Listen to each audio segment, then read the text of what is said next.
Captain டிவியின் இனிய நேயர்களுக்கு அன்பான மாலை வணக்கங்கள். ஒவ்வொரு நாளும் ஒவ்வொரு துறையின் வல்லுநர்களை கொண்டு மாணவர்களின் சந்தேகங்களுக்கும் குழப்பங்களுக்கும் வினாக்களுக்கும் தெளிவுறச் செய்வதுதான் இந்த நிகழ்ச்சியின் நோக்கம். இது ஸ்ரீ ஆண்டாள் அழகர் பொறியியல் கல்லூரியும் கேப்டன் டிவி இணைந்து வழங்கும் இலக்கு நிகழ்ச்சி. நமது இன்றைய நிகழ்ச்சியில் நம்மோடு கலந்து உங்களுடைய சந்தேகங்களுக்கும் விளக்கங்கள் கொடுப்பதற்காக வந்திருப்பவர் Thiru MP Kumar, director of SAMS group of educational institutions. அவர் தனது பொன்னான நேரத்தை ஒதுக்கி நமக்காக உங்கள் முன்பு. வணக்கம் சார். வணக்கம் சார். நீங்கள் அந்த SAMS குரூப் ஆஃப் இன்ஸ்டிடியூஷன்ஸ் அப்படின்னு கேள்விப்படும் போது முதல்ல எல்லாருக்கும் ஞாபகம் வர விஷயம் வந்து மேரிடைம் ஸ்டடீஸ், உண்மை, கடல் சார்ந்த படிப்பு துறைகள்.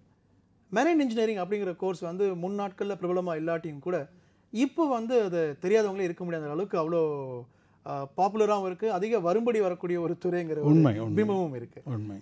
மெரைன் இன்ஜினியரிங், நாட்டிக்கல் சயின்சஸ், இப்படி என்னென்னமோ சொல்கிறாங்க. அதெல்லாம் என்ன சார் ஆக்சுவலாக courses?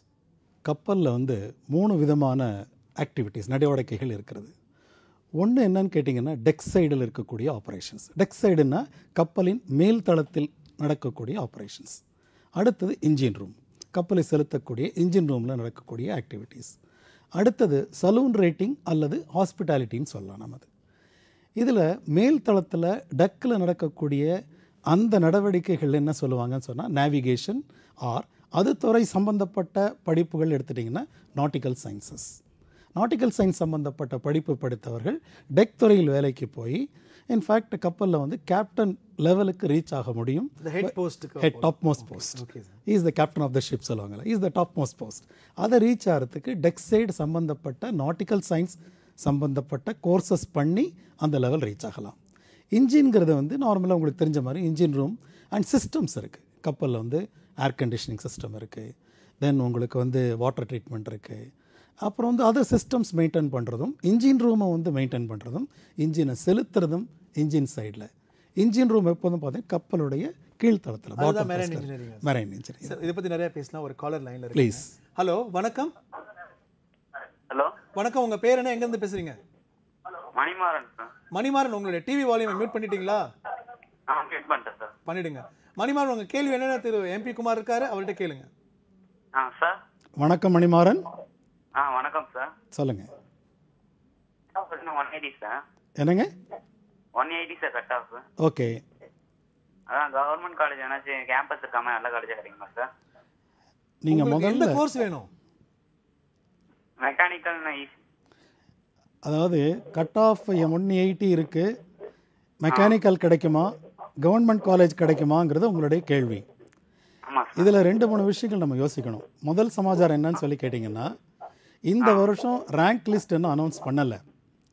First point, rank list announce பண்ணி உங்கள் கவுன்சிலிங் டேட் அப்ராக்சிமேட்டாக எப்போ வருங்கிறது தெரியணும். Point number 1. ரெண்டாவது சமாச்சாரம் என்ன சொல்கிறேன்னு சொல்லி சொன்னால், நீங்கள் எந்த கம்யூனிட்டிங்கிறதும் சொல்லலை எனக்கு. நீங்கள் மணிமா, அதுக்கு முன்னாடி உங்கள் டிவி வால்யூமை மியூட் பண்ணுங்க, உங்கள் எதிரொலிக்குதுங்க. மியூட் பண்ணியாச்சு. அப்போ கதவை சாத்திட்டு கொஞ்சம் ஓரமாக வாங்க. நீங்கள் எந்த கம்யூனிட்டி, இன்றைக்கி இந்த வருஷம் ரேங்க் லிஸ்ட் எப்படி வரப்போகிறது, நீங்கள் போகக்கூடிய காலகட்டத்தில் எந்த காலேஜில் எந்த கோர்ஸ் அவைலபிள்ங்கிறது ஒரு அப்ராக்சிமேட்டாக நம்ம அரைவ் பண்ணி சொல்ல முடியுமே தவிர ஸ்ட்ரைட்டாக பிளாட்டண்ட்டாக 180 கிடைக்குமா கிடைக்காதான்னு சொல்கிறது கொஞ்சம் கஷ்டமான சமாச்சாரம். ஓகே. ஏன்னா கவுன்சிலிங் எல்லாத்தையும் சேர்ந்து அமைஞ்சிருக்கிறது. Okay okay, all the best. நன்றி மணிமாறன். அந்த மெரைன் இன்ஜினியரிங் பார்ட் சொன்னீங்க, செகண்ட் பார்ட். அது மூணாவது என்னங்க? மூணாவது என்னதுன்னா, கப்பல் வந்து ஒரு வாயேஜ் அப்படிம்பாங்க. ஒரு வாயேஜ்னு எடுத்துக்கிட்டிங்கன்னா குறைந்தது 3 மாதம் இருக்கலாம், 4 மாதம் இருக்கலாம், சில நேரத்தில் 6 மாதம் கூட இருக்கலாம். அந்த நேரத்தில் கப்பலில் இருக்கக்கூடிய மாலுமிகளுக்கும் மற்றவர்களுக்கும் தேவைப்படும் உணவு வகையறாக்களை எப்படி தயார் பண்ணுறது, எப்படி கொடுக்குறதுங்கிறது நாங்கள் சலூன் ரேட்டிங் சொல்லுவோம். அதுக்கும் ஒரு குறிப்பிட்ட படிப்பு இருக்குது. இந்த மெரைன் ஃபீல்டில் மட்டும் எப்படின்னா, மெர்ச்சன்ட் நேவின்னு சொல்லக்கூடிய இந்த வணிக கப்பல் துறையில் வேலைக்கு போகணும்னா அடிப்படை எந்த கல்வி தகுதி இருந்தாலும் இதில் சில குறிப்பிட்ட ட்ரைனிங் எடுத்து அதுக்கப்புறம் தான் அந்த குறிப்பிட்ட துறையில் நீங்கள் வேலைக்கு போக முடியும் கப்பலில். இப்போது அந்த 3 துறைகளுக்கும் நுழைவதற்கான படிப்புகள் நம்மக்கிட்ட இருக்காங்க? கண்டிப்பாக இருக்குங்க, இருக்குது. கண்டிப்பாக இருக்குது. ஒரு ஒரு வேடிக்கையாக சொல்லுவாங்க சில விஷயங்கள். அதாவது கப்பலில் வேலை இருக்குது, திடீர்னு நின்றுச்சுன்னா இறங்கி தள்ளணும்னு சொல்லுவாங்க. சமயங்கள் அந்த மாதிரியான நிகழ்ச்சிகள் நடக்கிறது உண்டுன்னு கேள்விப்பட்டேன். ஏன்னா அந்த ஐசி ஏரியாஸில், அந்த அட்லாண்டிக் அந்த மாதிரி ஜோனில் பயணம் செய்யும் பொழுது கப்பல்கள் வந்து அந்த ஐஸ் கடி நடுவில் மாட்டி நிற்கிறது உண்டு. அதை உடைச்சு வந்து சில சமயங்களில் வந்து கப்பலை நகர்த்துறது உண்டுன்னு சொல்கிறாங்க. அதாவது கப்பலை பற்றியும் கடலை பற்றியும் நிறைய ஊகங்களும் இங்கிலீஷில் மித்துன்னு சொல்லுவாங்க இல்லையா, ஆமாம் சார். அந்த மாதிரி கற்பனைகள் தான் இருக்கே தவிர உண்மைகள்லாம் ரொம்ப ரொம்ப அப்பாற்பட்டது. ஸோ இது எப்படி இருந்தாலும் நான் என்ன குறிப்பிட விரும்புகிறேன்னா, கப்பலில் ஒருத்தர் வேலைக்கு போகணுன்னு முடிவு பண்ணி இந்த கோர்சஸ் பண்ணி கப்பலில் வேலைக்கு போகிறதுக்கு முன்னாடி எல்லா விதமான கண்டிஜென்சிஸுக்கும் தேவைப்பட்ட மாதிரி அவங்களுக்கு ட்ரைனிங் கொடுக்குறோம் நாங்கள். அதனால் ஒரு ஐஸில் போய் கப்பல் நின்று கீழே இறங்கி தள்ளுறதுங்கிறதா வேடிக்கைக்கு சொல்கிறதே தவிர பட் அது எப்படி ஒரு கப்பலை தள்ளுறதுங்கிறது அவ்வளோ சுலபமான சமாச்சாரம் கிடையாது. அவனோட வெயிட் எவ்வளோ டன்ஸ் இருக்கும்னா அது வேடிக்கைக்கு சொல்லலாம். சரிங்க. அது மட்டும் இல்லை, இன்னொரு நிறைய பேர் கேட்குறது வந்து கப்பலில் போகிறோம், கடலில் போகிறோன்னா கப்பல் மூழ்கிட்டா என்ன பண்ணுறது, நீச்சல் தெரியாட்டி என்ன பண்ணுறது. ஆனால் அதெல்லாம் வந்து வெறும் மித்து. ஏன் திருப்பி சொல்ல விரும்புகிறேன்னா, கப்பலில் வேலைக்கு போகிறதுக்கு முன்னாடி நாங்கள் STCW கோர்ஸ்ன்னு சொல்லக்கூடிய சில அடிப்படை தகுதிகள் சம்மந்தப்பட்ட ட்ரைனிங்கும், ஸ்விம்மிங், போட்டிங் எல்லாத்துலேயும் ட்ரைனிங் கொடுக்குறோம். சார் அந்த ட்ரைனிங்லாம் பற்றி கண்டிப்பாக பேசுவோம். ஒரு காலர் லைனில் இருக்காங்க. ஹலோ, வணக்கம். ஹலோ ஹலோ வணக்கம். உங்கள் பேர் என்ன, எங்கேருந்து பேசுகிறீங்க? லாவண்யா சார். லாவண்யாவா? ஆமா ஆமா. நீங்க லாவண்யோட அப்பாவா? ஆமா சார். ஆமா சார். சரி, அப்போ உங்க பேர் என்னன்னு சொல்லுங்க சார். என் பேரு பாலகிருஷ்ணன். பாலகிருஷ்ணன், உங்களுடைய டிவி வால்யூம் கம்மி பண்ணிட்டு MP குமார் சார்கிட்ட உங்க கேள்வியை கேளுங்க. Okay okay. சொல்லுங்க பாலசுப்ரமணியன். Hello sir. வணக்கம், சொல்லுங்க சார். வணக்கம் சார். வணக்கம் சார். கேள்வி இருக்கா? கேளுங்க சார். சார் இப்ப +2 முடிச்சிருக்காங்க. சரிங்க. இப்ப வந்து இது சிவில் டாக்டர் சிவில் எடுக்கலாமா சார்? சிவில் கண்டிப்பாக எடுக்கலாங்க. அதாவது நான் என்ன சொல்ல விரும்புகிறேன்னா, உங்களுக்கு மட்டும் இல்லை, எல்லா நேயர்களுக்கும் நான் சொல்ல விரும்புகிறது எப்படின்னா, பெண்கள் நுழைய முடியாத துறைன்னு எந்த துறையுமே கிடையாதுங்க. எந்த துறையிலையும் நுழையலாம். இப்போ நீங்கள் சொல்கிற மாதிரி உங்களுடைய அடிப்படை ஒரு கேள்வி இல்லை ஒரு பயம் என்னன்னு கேட்டிங்கன்னா, சிவில் எடுத்துட்டா எப்படி என்ன எதிர்காலம் இருக்குன்னு நீங்கள் கேட்கலாம். ஆனால் சிவில் இன்ஜினியரிங் எடுத்து படித்து சக்ஸஸ்ஃபுல் சிவில் இன்ஜினியர்ஸாக இருக்கக்கூடிய பெண்கள் நிறைய பேர் இருக்காங்க. அதனால் முதல்ல உங்கள் பெண்ணோட விருப்பம் என்னங்கிறத தெரிஞ்சுங்க. உங்கள் பெண்ணுக்கு சிவில் இன்ஜினியரிங் விருப்பம் இருந்தால் தாராளமாக படிக்க வைங்க. இதுக்குள்ள மேற்கொண்டு என்ன சந்தேகம் இருந்தாலும் கேளுங்க. நிச்சயமாக சிவில் இன்ஜினியரிங் படிக்கலாம். மிகவும் வெற்றிகரமான சிவில் இன்ஜினியராக ஆக முடியும். நன்றி பாலசுப்ரமணியம். லாவண்யா கேட்டு நல்லபடியாக நீங்கள் சேர்த்து விடுங்க. நன்றி. நன்றி. இந்த சிவில் இன்ஜினியரிங் படிக்கிறவங்களுக்கு வந்து இன்னொரு டவுட் எப்பவுமே இருக்குங்க சார். இந்த ஸ்கூல் ஆஃப் ஆர்கிடெக்சர் அப்படின்றலாம் சொல்கிறாங்க. ஆமாங்க. அதில் சேர்ந்து படிக்கக்கூடிய படிப்புகளுக்கும் இந்த சிவில் இன்ஜினியரிங் அப்படிங்கிற படிப்புக்கும் என்ன வித்தியாசம் சார்? சரி, ஆர்கிடெக்சருங்கிறது என்னன்னு கேட்டால், நீங்கள் டிசைன் பண்ணுறது, ஒரு பில்டிங் கட்டணும், இல்லை ஒரு பெரிய ப்ராஜெக்ட் ஹோட்டல் ப்ராஜெக்ட் பண்ணணும்.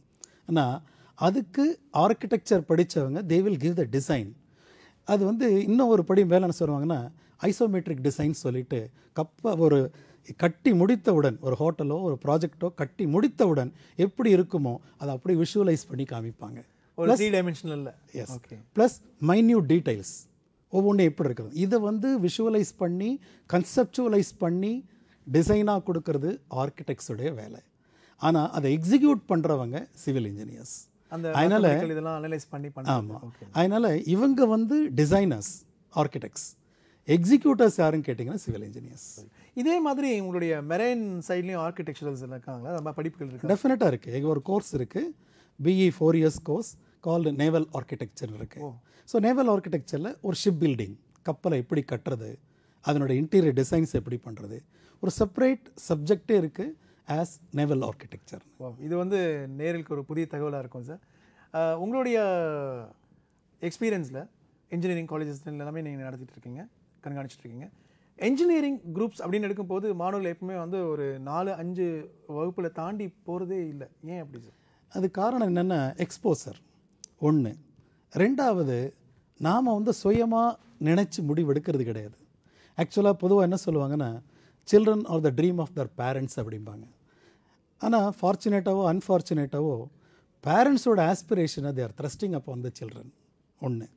ரெண்டாவது, நீங்கள் பார்த்தீங்கன்னா ஒவ்வொரு வருஷமும் ஏதாவது ஒரு கோர்ஸை வந்து ஃபோர்னராக சொல்லுவாங்க. அது டிமாண்ட், மோஸ்ட் டிமாண்ட் இருக்குது. இந்த வருஷம் ஒரு வருஷம் பார்த்தீங்கன்னா மெக்கானிக்கல்பாங்க, ஒரு வருஷம் இசிம்பாங்க, ஒரு பீரியடில் ஒரு காலத்தில் எல்லா வருஷமுமே ஐடினாங்க, கம்ப்யூட்டர் சயின்ஸ் வந்துட்டே இருக்கு. ஐடிம்பாங்க, கம்ப்யூட்டர் சயின்ஸுபாங்க.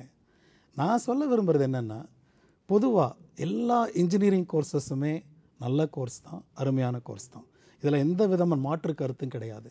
ஆனால் உங்கள் பிள்ளைக்கு எந்த கோர்ஸில் இன்ட்ரெஸ்ட் இருக்குது அதை தெரிஞ்சுக்கிட்டு அந்த கோர்ஸில் போட்டு அதில் டெவலப் பண்ணலாம். ஏன்னா எந்த ஒரு பர்டிகுலர் இன்ஜினியரிங் கோர்ஸுமே த்ரூ அவுட் த லைஃப் வந்து இதுதான் டாப் கோர்ஸ்ன்னு பிராண்ட் பண்ண முடியாது. Differentiation வந்துட்டே தான் இருக்கும். இல்லை, பிராண்ட் பண்ண முடியாது. எந்த கோர்ஸ் எடுத்தாலும் நீங்கள் ரியலி இன்ட்ரெஸ்டடாக இருந்து ஜஸ்டிஸ் பண்ணி நல்லா படித்து அதில் இன்வால்மெண்ட்டோட பண்ணிங்கன்னா எந்த கோர்ஸ் எடுத்தாலும் யூ கேன் ஷைன். ஒரு காலர் லைனில் இருக்காங்க. ப்ளீஸ். ஹலோ ஹலோ, வணக்கம். உங்கள் பேர் என்ன, எங்கேருந்து பேசுகிறீங்க? ஹலோ ஹலோ, வணக்கம். உங்கள் பேர் என்ன? நான் கிங்ஸ்லின் பேசுறேன். என்னங்க உங்கள் பேர் என்ன? கிங்ஸ்லின் பேசுறேன். சத்தமாக பேசுங்க, தெளிவாக பேசுங்க. கிங்ஸ்லின் பேசுறேன். சரி, உங்கள் பேர் எங்களுக்கு தெரியல, எங்கேருந்து பேசுகிறீங்க? கிங்ஸ்லின் பேசுறேன். சரி, உங்களுடைய கேள்வி என்னன்னு கேளுங்க. கேளுங்க ஈரோடு மாவட்டத்தில் பேசுறேன். சரி, தைரியமாக கேளுங்க. கேளுங்க, தைரியமாக கேளுங்க, தெளிவாக பேசுங்க. ஏதாவது கேட்கணுங்களா? முடிச்சிருக்கிறேங்க. ஓகே, சொல்லுங்க. ஏதாவது படிக்கணுமா மேற்கொண்டு? மெக்கானிக்கல் இன்ஜினியரிங் எடுத்தா ஈஸியா இருக்குமா? நீங்க டிவி பார்த்து பேசக்கூடாது, ஒரு விஷயம் திரும்பி பேசுங்க, எங்ககிட்ட பேசுங்க, ஃபோனில் பேசுங்க. ஒரு விஷயம் சொல்ல நல்லா தெரிஞ்சுங்க. வாழ்க்கையில் ஈஸி கஷ்டம் இது வந்து நம்ம மனப்போக்கை பொறுத்து இருக்கு. நீங்கள் ஈஸி நினச்சா ஈஸி, நீங்கள் கஷ்டம் நினச்சிங்கன்னா கஷ்டம். வாழ்க்கையில் எதுவுமே கஷ்டம் கிடையாது. எதுவுமே நீங்கள் அதுக்கு உண்டான உரிய விலையை கொடுத்து, விலை இந்த சென்ஸ் உழைப்பை கொடுத்து சரியானபடி நீங்கள் படிச்சிங்கன்னா நிச்சயமாக எதுவுமே உங்களுக்கு ஈஸி தான். உலகத்தில் கஷ்டங்கிறது எதுவுமே கிடையாது. கஷ்டம் நம்ம நினைக்கிறது நம்ம மனோபாவம் தான். புரிஞ்சுதா? ஹலோ இங்கிலின், ஹலோ, சரிங்க. தைரியமா பண்ணுங்க. பெரியார் ஊர்ல இருந்து பேசுறீங்க, தைரியமா பேசுங்க. சரியா? நன்றி, வணக்கம். நல்லா படிங்க, நல்லா முன்னுக்கு வாங்க. இன்னும் நிறைய விஷயங்கள் பேசலாம் சார். நிறைய காலர்ஸ் காத்துட்டு இருக்காங்க. எல்லாமே ஒரு சிறிய இடைவேளைக்கு பிறகு பேசலாம் சார். நன்றி சார். நேயர்களே, ஒரு சிறிய இடைவேளைக்கு பிறகு ஸ்ரீ ஆண்டாள் அழகர் பொறியியல் கல்லூரி வழங்கும் இலக்கு நிகழ்ச்சி தொடரும்.